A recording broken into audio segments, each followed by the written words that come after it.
दिल्ली के राजेंद्र नगर इलाके में कोचिंग सेंटर के बेसमेंट में पानी भरने से 3 छात्रों की मौत हो गई। बस हमने ये खबर सुनी, 2 मिनट मृतकों की आत्मा की शांति के लिए आंखें बंद की और लग गए अपने काम पे, क्योंकि आए दिन इस तरह की खबर सुनने की हमें आदत सी हो गई है। हमारे खून में तब तक कोई भी उबाल नहीं आता जब तक इस तरह की कोई भी दुर्घटना हमारे किसी नजदीकी के साथ ना हो जाए। और हम तो इतने ज्यादा गिर चुके हैं कि इस तरह की दुर्घटना में भी हम सिर्फ यही देखने की कोशिश करते हैं कि कहीं हमारे प्रिय नेताजी को तो नहीं इसमें घसीटा जा रहा। कैसे भी करके उन नेताजी का बचाव तो करना ही है। हमारी इतनी भी औकात नहीं है कि हम अपने सांसद और विधायक से कोई भी सवाल पूछ लें, क्योंकि काम के आधार पर तो हम किसी नेता को चुनते नहीं है। हम तो बस सिर्फ इतना देखते हैं कि कौन सा नेता जो हिंदू धर्म की रक्षा कर रहा है और कौन सा नेता है जो हमें मुसलमानों से बचा रहा है। और ये पाखंडी नेता ये अच्छी तरह से जानते हैं कि जनता को मूर्ख बनाने का इससे आसान कोई तरीका ही नहीं है। धार्मिक आस्था और मुसलमानों का डर दिखाकर ये नेता जनता को जमकर बेवकूफ़ बना रहे हैं। और मज़े की बात तो ये है कि जनता को मूर्ख बनने में मज़ा भी बहुत आ रहा है। देश में आए दिन इस तरह की घटनाएं हो रही हैं। कहीं पुल गिर रहा है, कहीं एयरपोर्ट गिर रहा है, कहीं रोडें धंस जा रही हैं। कारण मात्र एक, भ्रष्टाचार। और इन किसी भी भ्रष्टाचारियों पर कोई भी कार्रवाई नहीं होती, क्योंकि ये भ्रष्टाचारी नेताओं की भी जेबें खूब गर्म करते हैं। ऐसे ही ये नेता करोड़पति और अरबपति नहीं बन जाते हैं। जब भी इस तरह की कोई दुर्घटना होती है, हम 2 दिन चिल्लाते हैं, कैंडल मार्च निकालते हैं, सोशल मीडिया पर फोटो खिंचवा कर डालते हैं और फिर अगली दुर्घटना होने का इंतजार करते हैं। विकास दिव्य कीर्ति और अवध ओझा जैसे टीचर जो आए दिन सोशल मीडिया पर ज्ञान की गंगा बहाते रहते हैं, इन्होंने इन 3 स्टूडेंट्स की मौत पर एक शब्द तक नहीं बोला, क्योंकि वो खुद इस गोरख धंधे में शामिल हैं। एक पुरानी कहावत है कि जिनके मकान शीशे के होते हैं वो दूसरों के घरों में पत्थर नहीं मारते। ताज़ा खबरों के मुताबिक विकास दिव्य कीर्ति के कोचिंग इंस्टीट्यूट पर भी एनसीडी की सील लग चुकी है। विकास दिव्य कीर्ति भी अपनी कोचिंग के बेसमेंट में कोचिंग क्लास चला रहे थे। अब हम एक ऐसी बेसमेंट में खड़े हैं जहां एक कोचिंग इंस्टीट्यूट चलता है। इसका नाम है दृष्टि। कोचिंग इंस्टीट्यूट के डायरेक्टर हैं विकास दिव्य कीर्ति सर को आप सब जानते हैं। यूट्यूब चैनल्स पर, टीवी चैनल्स पर, पॉडकास्ट चैनल पर वो धर्म से लेकर के, अंतरिक्ष से लेकर के, रामायण से लेकर के, ओशो से लेकर के, भारत का प्रधानमंत्री कौन बनेगा, सब पर बातें करते हैं। जिस कोचिंग के वे मालिक हैं, डायरेक्टर हैं, वो दृष्टि द विजन यही एक बेसमेंट में चलती है। ये मुखर्जी नगर का इलाका है और बेसमेंट में आप क्लासेस नहीं चला सकते। ये हादसा हुआ, 3 बच्चे मरे तो फिर एमसीडी भी जागी। अब तक ये सब चल रहा था, तो ये मुखर्जी नगर में कई कोचिंग इंस्टीट्यूट्स में एमसीडी ने कार्रवाई करके सीलिंग की है। इन जैसे लोग सोशल मीडिया पर आदर्श और उसूलों का बहुत ज्ञान देते हैं, लेकिन निजी जीवन में उसी गोरख धंधे में अपने हाथ काले करते हैं। दिल्ली के राजेंद्र नगर में राउस आईएएस कोचिंग सेंटर में बेसमेंट में लाइब्रेरी चल रही थी, जो कि पूरी तरह से गैर कानूनी थी। और ये गैर कानूनी लाइब्रेरी इसलिए चल रही थी क्योंकि उससे संबंधित अधिकारियों को टाइम टू टाइम अपना कमीशन मिल रहा होगा। अब इस बेसमेंट में चल रही लाइब्रेरी में पानी भर गया और वहाँ पढ़ रहे स्टूडेंट्स को भागने का मौका तक नहीं मिला, क्योंकि गेट पर बायोमेट्रिक्स लॉक लगा हुआ था, जो पानी भरने के कारण खराब हो गया और 3 स्टूडेंट्स की जान चली गई। इस खबर को दुर्घटना बताकर ठंडे बस्ते में डाल दिया जाएगा, जबकि इन 3 स्टूडेंट्स की जान किसी अधिकारी की रिश्वतखोरी और किसी नेता की लापरवाही की वजह से गई है। क्यों ना इन दोषी अधिकारियों और इन नेताओं को इन 3 स्टूडेंट्स का हत्यारा माना जाए। क्यों ना इन अधिकारियों और इन नेताओं पर इन 3 स्टूडेंट्स की हत्या का मुकदमा चलाया जाए। इन 3 स्टूडेंट्स की हत्या के पीछे कौन कौन लोग जिम्मेदार हैं, आइए जानने की कोशिश करते हैं। इस घटना की सबसे बड़ी जिम्मेदार दिल्ली की एमसीडी है, जिसकी छत्र छाया में इस तरह की अवैध कोचिंग इंस्टीट्यूट चल रहे हैं। दिल्ली एमसीडी के कमिश्नर अश्विनी कुमार और दिल्ली एमसीडी की मेयर शैली ओबराय इन हत्याओं के लिए सीधे सीधे जिम्मेदार हैं, क्योंकि अगर ये लोग चाहते तो इस हादसे को रोका जा सकता था। क्योंकि इस राउस आईएएस कोचिंग इंस्टीट्यूट के बारे में 1 महीने पहले कंप्लेंट की गई थी। कंप्लेंट करने वाले ने बताया था कि बेसमेंट में पानी भरने की समस्या है, जिसके कारण जान जाने का खतरा है। हर प्रकार का यहाँ खतरा बना हुआ है। राउस आईएएस की कंप्लेंट दायर थी 26 जून 2024 की मुकेश कुमार कुशवाहा के नाम से 1 महीने पहले की, कि यहाँ पानी आता है, बेसमेंट में लाइब्रेरी चल रही है, जान को खतरा बना हुआ है। 1 महीने पहले कंप्लेंट दायर है। मैं आपको दिखा सकता हूँ, अभी कंप्लेंट मैं आपको दिखाता हूँ। फोन स्विच ऑफ हो गया। मैं आपको दिखाता हूँ कंप्लेंट, मुकेश कुमार कुशवाहा के नाम से कंप्लेंट दायर है एमसीडी में कि इसी नाम से राउस आईएएस स्टडी सर्कल के नाम से कि इसके बेसमेंट में जान का खतरा बना हुआ है, आप तुरंत कोई कार्रवाई करो। ये बिना एनओसी लिए यहाँ पर बेसमेंट में लाइब्रेरी चला रहे हैं। लेकिन उस कंप्लेंट को एमसीडी के अधिकारियों ने इस अवैध कोचिंग से मिलने वाले नोटों के बंडल के नीचे दबा दिया। और जैसा कि हम सब जानते हैं कि कोई भी अधिकारी अगर रिश्वत देता है तो उसका शेयर ऊपर तक बढ़ता है, और एमसीडी में सबसे ऊपर एमसीडी के कमिश्नर और एमसीडी की मेयर, यही दोनों हैं। इस घटना के बाद अब मैंने कमिश्नर एमसीडी को एक लेटर लिखा है जिसमें आप देख सकते हैं कि हमने 2 निर्देश मैंने दिए हैं।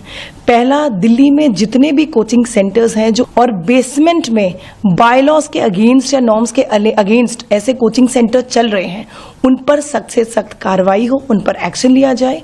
दूसरा, और अगर इस मामले में जो कल राजेंद्र नगर में हुआ कोई भी एमसीडी अधिकारी अगर जिम्मेदार है तो उस पर भी सख्त कार्रवाई की जाए। इस वीडियो में दिल्ली की मेयर शैली ओबराय कह रही हैं कि मैंने संबंधित अधिकारियों को चिट्ठी लिखी कि इस तरह से चलने वाली अवैध कोचिंग इंस्टीट्यूट पर कार्रवाई की जाए। तो ये मैडम 1 साल से दिल्ली की मेयर हैं, तो क्या ये मैडम इस कार्रवाई के लिए इन 3 मौतों का इंतजार कर रही थी, या ये अब तक सिर्फ इसलिए चुप थी क्योंकि इनको भी इनका कट मिल रहा था? इस तरह की बयानबाजी सिर्फ और सिर्फ जनता को बेवकूफ बनाने के लिए की जाती है। सरकार को याद आइए कितने साल से सरकार है इनकी, और वो भी वो सरकार जो कट्टर ईमानदारी का सर्टिफिकेट। आम आदमी देखो ना आप, आम आदमी का क्या हो रहा है। ये आम आदमी है जिनके 4-4 करोड़ के पर्दे लगे हुए हैं, वो तो आम आदमी है। हम यहाँ जो पानी में डूब के मर रहे हैं, हम बहुत पोर्श इलाके के लोग हैं, और ये पोर्श इलाका है दिल्ली का।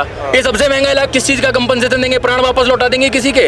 ये इन्हीं में से किसी नेता का बच्चा मरा होता फिर तो तुरंत ही बिल्डिंग भी बुलडोज हो जाती, तब तो सारे एक्शन हो जाते। अभी हम क्योंकि कॉमन आदमी में से कोई एक मर गया है तो अब कंपनसेशन की बातें चलेंगी। दिल्ली राजेंद्र नगर के आम आदमी पार्टी के विधायक दुर्गेश पाठक और बीजेपी पार्टी की सांसद बासुरी स्वराज भी इस दुर्घटना के लिए बराबर की जिम्मेदार हैं। विधायक और सांसद का फर्ज होता है कि वो अपने एरिया की समस्याओं को दूर करे, लेकिन इन नेताओं को राजनीति करने से ही फुर्सत नहीं है, तो ये जनता की समस्याओं को क्या देखेंगे? इन नेताओं का आधा समय तो अपनी पार्टी के सुप्रीम लीडर की चमचागिरी करने में ही निकल जाता है। जनता के लिए इनके पास कोई समय नहीं है। अब जरा इस वीडियो को देखिए। इस वीडियो में दिल्ली सरकार के मंत्री दिल्ली के अधिकारियों के आगे कितने बेबस और मजबूर दिख रहे हैं। Let's go today. हाँ, आज चले रविदास, चलना चाहेंगे रविदास मार्ग? इवनिंग में चलते हैं 5 बजे के करीब, एटलीस्ट 6 o'clock, 7 o'clock चल लीजिए।